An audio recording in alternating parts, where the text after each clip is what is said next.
The hum of the new refrigerator was almost hypnotic. It was a gleaming silver behemoth, standing proudly in her kitchen after weeks of careful saving and planning. For years the old avocado green eyesore had lurked in that corner, with its noisy rattle and leaky freezer compartment. She had dreamed of the day she could replace it, and now that day had finally come. The delivery crew had arrived the previous afternoon, grunting and sweating, narrowly managing to squeeze the imposing appliance through her narrow front door. Once it was installed, she felt an overwhelming sense of triumph, as though she had conquered a personal Everest. She stocked its shelves with fresh produce, arranged glass bottles of ice-cold beverages on the door, and even set aside space for the leftovers from her celebratory dinner. It was a small luxury that felt monumental, a testament to her patience and frugality. Exhausted by the excitement and physical exertion of the day, she had drifted into a blissful sleep. The steady, gentle whir of the fridge lulled her, like a soft lullaby in the background. She slept deeply, with the kind of peacefulness that only comes from ticking a long-awaited task off one's list. Some time later, she wasn't sure exactly how many hours had passed. A sudden ear-splitting bang erupted from outside, rattling the thin panes of glass in her windows. She woke at once, her heart thumping painfully against her ribcage. Still groggy, she stumbled toward the window, pulling the curtains aside and squinting at the sunlit world beyond. What she saw made no sense at first. Her new refrigerator, her precious brand new refrigerator, complete with delivery stickers clinging to its sides, stood on the driveway, propped on a battered metal dolly. At the far end of the dolly, straining and panting, was Ruby, a woman known throughout the neighborhood for her meddlesome habits and unabashedly biased remarks. Ruby was roughly her age, perhaps a few years older, but she carried herself with an officiousness that frequently rubbed people the wrong way. For years Ruby had cast sidelong glances at others who didn't fit her narrow vision of what the community should look like, peppering her conversations with comments that were at best tactless and at worst dripping with prejudice. Shock and confusion gave way to anger, as she realized what Ruby was doing. Barefoot and still clad in her rumpled sleepwear, she rushed outside, crossing the short distance to the driveway in record time. Her mind spun with questions. How had Ruby managed to haul the refrigerator out of the house? Why would she even do such a thing in the middle of the day? The audacity alone was staggering. She found her voice as she reached the driveway, rage coursing through her veins. "Ruby, what on earth do you think you're doing?" she demanded, breath hitching in her chest. Ruby straightened, releasing the dolly's handle. Her cheeks shone with exertion, and her breath came in ragged puffs. Yet her expression shifted almost instantly from effort to a smug, lofty superiority. She brushed away imaginary dust from the refrigerator's gleaming surface, then turned to address the homeowner as though she were a tiresome child. "What does it look like?" Ruby replied, raising a thin eyebrow.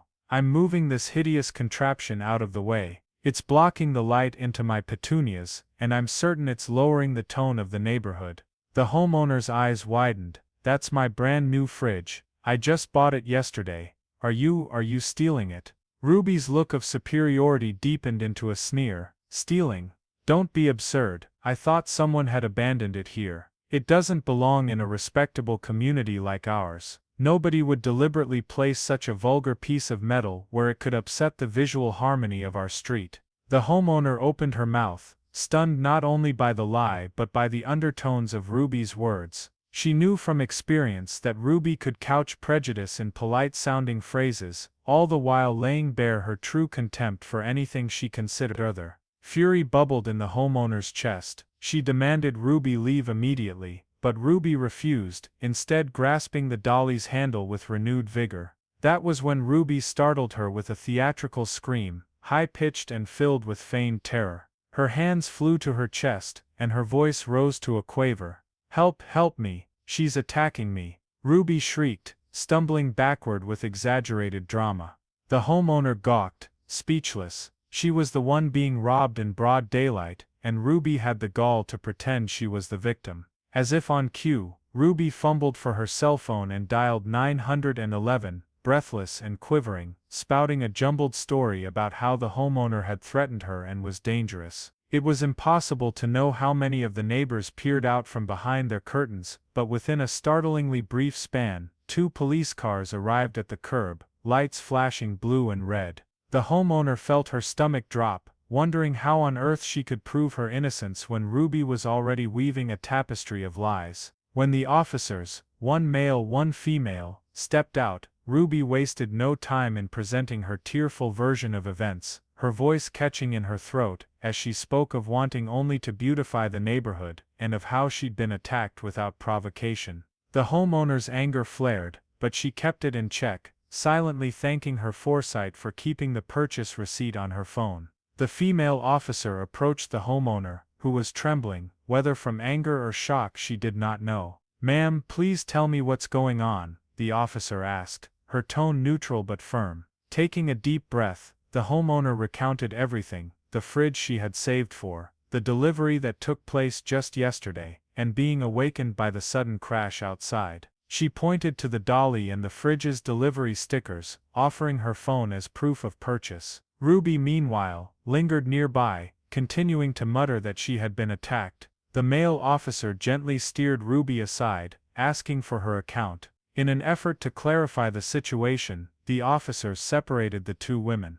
The female officer led the homeowner toward one patrol car, quietly asking more questions while scanning the driveway for any sign of a scuffle. Then she asked to see the empty space in the kitchen where the fridge had been. The homeowner readily agreed, escorting the officer indoors and pointing out the bare spot in the corner, the haphazard imprint in the dust left by the old avocado green refrigerator. She explained that the new fridge had occupied that space, fully stocked, mere hours before. Meanwhile, the male officer walked onto Ruby's property, presumably to see if there was any evidence that corroborated or refuted her outlandish claim of being attacked. What he found there would change the course of the investigation entirely. Ruby, it turned out, was far from a harmless busybody obsessed with her flowers. Upon noticing a suspiciously loose panel in Ruby's attic, the officer discovered a small hidden compartment filled with papers, diaries, and a tarnished silver locket. At first glance, they could have been random belongings, but upon closer inspection, it became evident that these were no ordinary items. The paperwork included fraudulent insurance forms and letters detailing elaborate plans to defraud local businesses. The diary contained pages of hateful rants about various neighbors and community members, fixating on differences of race, culture, and lifestyle. The locket, he learned, had been reported missing from an antique shop several months ago. When the male officer emerged from Ruby's house carrying this damning evidence, his expression was grim. He beckoned to the female officer, and they stood by their patrol cars, conversing quietly while casting the occasional glance toward Ruby, who hovered nearby, anxiously craning her neck to see what they had found. The homeowner, though still reeling from the confrontation, noticed that Ruby's smug demeanor now seemed replaced by a guarded nervousness. Confronted with the hidden stash in her attic, Ruby first tried to feign ignorance. She claimed she had never seen those papers in her life, that the locket had been planted, and that someone was trying to frame her. But the officers, spurred by the specificity of the evidence, pressed her further. There were too many documents bearing her signature and handwriting, too many references to local stores and neighbors. The racist diatribes recorded in her journal were undeniably hers, matching the tone and language she had so often displayed in passing conversation. The more Ruby tried to deny it, the deeper she seemed to sink into the quicksand of her own lies. As the investigation escalated, the officers recognized that they were no longer dealing with a mere property dispute. They took statements from the homeowner and from Ruby, who was now floundering, her eyes darting with increasing desperation. The day's bizarre events had unmasked a much larger pattern of criminal and unethical behavior. After a tense hour of back and forth, during which Ruby kept changing her story, the officers informed her she was under arrest for attempted theft, and would also be charged with various offenses related to the evidence found in her attic. Ruby's face visibly paled. The once confident aggressor who had tried to paint herself as a victim, was marched, handcuffed, into the back seat of a squad car. By this time, several neighbors had ventured onto their porches or peered from behind hedges, curious about the commotion. From their vantage points, They watched Ruby's arrest with a mixture of shock and relief. Her reputation for spiteful gossip and covert bigotry was well known, but few had expected her to stoop to outright theft in the light of day, or to maintain such an audacious facade when discovered. Rumors began circulating almost immediately about the secrets hidden in Ruby's attic, and many longtime residents started to recall odd encounters or uneasy moments with her that suddenly made much more sense in retrospect. Please like and subscribe, and check out my channel for more stories. Let's get back to it. The homeowner, still barefoot and shaken, felt the day's events draining her of all energy. One of the officers approached her apologetically, explaining that they would need her official statement and would likely be in touch about court proceedings. She nodded, handing them her phone so they could take a photo of the digital receipt, and verifying that the refrigerator, despite being wheeled out onto the driveway, remained in good condition. Once the officers had finished collecting preliminary evidence, they allowed the homeowner to guide the delivery dolly back inside with their assistance. Though the fridge was back where it belonged, the homeowner couldn't shake the surreal feeling that it had become a symbol for something much larger than her own domestic satisfaction. In the days and weeks that followed, further revelations about Ruby came to light. It emerged that she had filed a string of fraudulent insurance claims over the years, inflating minor mishaps into substantial payouts. She had also been discovered using counterfeit coupons in local shops, bilking unsuspecting owners out of small sums that added up over time. Her journal entries were even more disturbing, revealing a deep-seated resentment toward anyone she perceived as different from her. She wrote about her neighbors in venomous terms, accusing them of ruining the fabric of the neighborhood. Authorities noted that her words bordered on hate speech, and some passages laid bare her twisted rationale for stealing or scheming, as if she genuinely believed she was entitled to whatever she could get away with. When news of Ruby's arrest hit the local papers, several community members came forward with their own stories, some of them older residents who had feared crossing Ruby in the past. They spoke of suspicious interactions, missing items, or times when Ruby's subtle brand of intimidation had left them unwilling to confront her. Many admitted feeling guilty or complicit for not reporting such incidents sooner, worried they might be labeled troublemakers or worse, publicly slandered by her. Now they felt vindicated, and a collective resolve emerged to ensure that the neighborhood would no longer be a haven for prejudice or dishonesty. The homeowner, for her part, found herself involuntarily catapulted into local conversations about justice and accountability. Some of her neighbors approached her to express sympathy and to congratulate her on having the courage, or more accurately, the intense burst of anger, that had revealed Ruby's wrongdoing. She only shrugged, insisting that she had done nothing heroic. Ruby had simply tried to steal the wrong person's fridge at the wrong time. But she couldn't deny feeling a sense of relief that the neighborhood was finally free of Ruby's lurking presence. She also couldn't help but reflect on how precarious it had all been. If the police had been more inclined to believe Ruby's story of attack, if the male officer hadn't stumbled across the hidden attic stash, the outcome could have been much different. Before long, the matter proceeded to court, and Ruby, predictably, pleaded not guilty. The homeowner testified, recounting the bizarre day she woke up to see her refrigerator rolling down the driveway. The prosecution presented the trove from Ruby's attic, painting a damning portrait of a manipulative grifter who used prejudice and intimidation as weapons against anyone she perceived as a threat. Neighbors, business owners, and even former acquaintances testified about Ruby's history of lies, her brazen attempts at fraud, and the hateful rhetoric she peddled behind closed doors. The jury was not convinced by Ruby's insistence on being framed by a conspiracy. After deliberating, they found her guilty on multiple counts, including attempted theft, fraud, and hate-related offenses, depending on the exact charges filed by the prosecution. In the wake of Ruby's sentencing, the community felt as though a dark cloud had finally drifted away. People seemed more at ease on the sidewalks, and conversations at local gatherings turned from hushed gossip to genuine concern for one another. A few months later, a neighbor organized a block party, inviting everyone to bring potluck dishes and share in a renewed sense of camaraderie. The homeowner attended, and she could still recall the moment she opened her newly installed fridge that afternoon to grab a container of homemade potato salad. She paused for a moment, remembering the day it had nearly vanished. That day had exposed not just a thief, but a web of prejudice and deceit that might otherwise have remained hidden.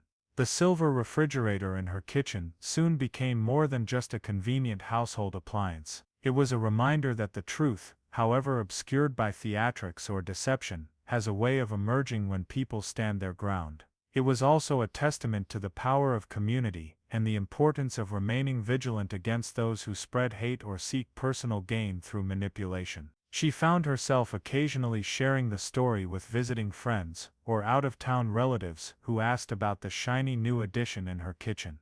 They were often stunned by the sheer nerve of Ruby's actions, but they also marveled at how a random everyday object like a refrigerator could become the catalyst for justice. Over time, as life returned to its usual rhythm, the memory of Ruby's theatrics faded in urgency, but it never quite disappeared. Even the older residents, once resigned to enduring her gossip, began to hold their heads higher and speak out more freely. If any new issues arose, be they small disagreements over property lines or community decisions about local improvements, the neighborhood addressed them openly, determined not to let fear or division sow seeds of bitterness again. All in all, the day the brand new refrigerator was nearly stolen in broad daylight turned into a defining chapter in the community's story. It was an event that cut through complacency and forced everyone to reckon with a neighbor who had long skated by on intimidation, manipulation, and prejudice. In the end, Ruby faced the consequences of her long-standing deceit, and the homeowner, whose only wish had been to replace a worn-out avocado green relic, was surprised to discover she had become, in a small way, the heroine of a tale about truth and justice. And so it stood, humming gently once again, the bright silver door polished to a mirror shine. Each time the homeowner reached for a carton of milk or a chilled piece of fruit, she would pause, remembering the clamor on the driveway, the frantic police arrival, and the stunning secrets concealed in a single neighbor's attic. She would recall how close she came to being labeled the aggressor, and how by the thinnest margin of luck, the entire truth had unfurled for all to see. In a world where prejudice can linger unchecked and lies can masquerade as truth, it was a testament that sometimes, if a person simply stands firm and refuses to be silenced, justice has a way of rolling forward, just as that new refrigerator was meant to roll right back where it belonged. Please like and subscribe and check out my channel for more stories. Subscribe.